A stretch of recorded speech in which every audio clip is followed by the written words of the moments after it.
చాలామంది TA army ర్యాలీకి and Agniveer army ర్యాలీకి ప్రిపేర్ అయ్యే వాళ్ళు డాక్యుమెంట్స్ ఏమేం కావాలని కామెంట్ అయితే చేశారనమాట. ఈ వీడియోలో డాక్యుమెంట్స్ గురించి చెప్తా, లాస్ట్ వరకు చూసి మీ ఫ్రెండ్స్ కూడా షేర్ చేయండి. ఫస్ట్ వన్ వచ్చేసి మీరు 10th బేస్ మీద వెళ్దాం అనుకుంటే 10th ఒరిజినల్, ఇంటర్ మీద వెళ్దాం అనుకుంటే ఇంటర్ అండ్ డిప్లొమా మీద వెళ్దాం అనుకుంటే డిప్లొమా ఒరిజినల్ సర్టిఫికేట్స్ అయితే మీరు క్యారీ చేయాలా. అలాగే నెక్స్ట్ వచ్చేసి ఇన్కమ్ అండ్ క్యాస్ట్ సర్టిఫికేట్ అయితే తీసుకోవాలన్నమాట.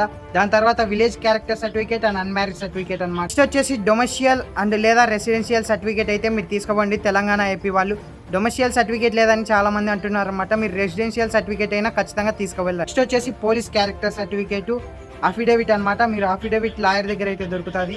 దాని తర్వాత 20 పాస్పోర్ట్ సైజ్ ఫోటోలు అయితే తీసుకోవాలా. అలాగే మీరు వచ్చేసి 10th టీసీ అండ్ మీరు స్టడీ సర్టిఫికేట్, స్కూలింగ్ ఎక్కడ చేశారో స్టడీ సర్టిఫికేట్ కూడా తీసుకోవాలా. ఇంకా ఏమన్నా డాక్యుమెంట్స్ గురించి మీకు డౌట్స్ ఉంటే నాకైతే కామెంట్ చేయండి. ఇవైతే డాక్యుమెంట్స్ మీరు పక్కాగా తీసుకోండి. ఇంకా మీకు స్పోర్ట్స్ సర్టిఫికేట్, ఎన్సీసీ సర్టిఫికేట్స్ కూడా ఉంటే ఇవి కూడా తీసుకువెళ్ళండి. మీకు బోనస్ మార్క్స్ అనేది యాడ్ అవుతాయి అనమాట.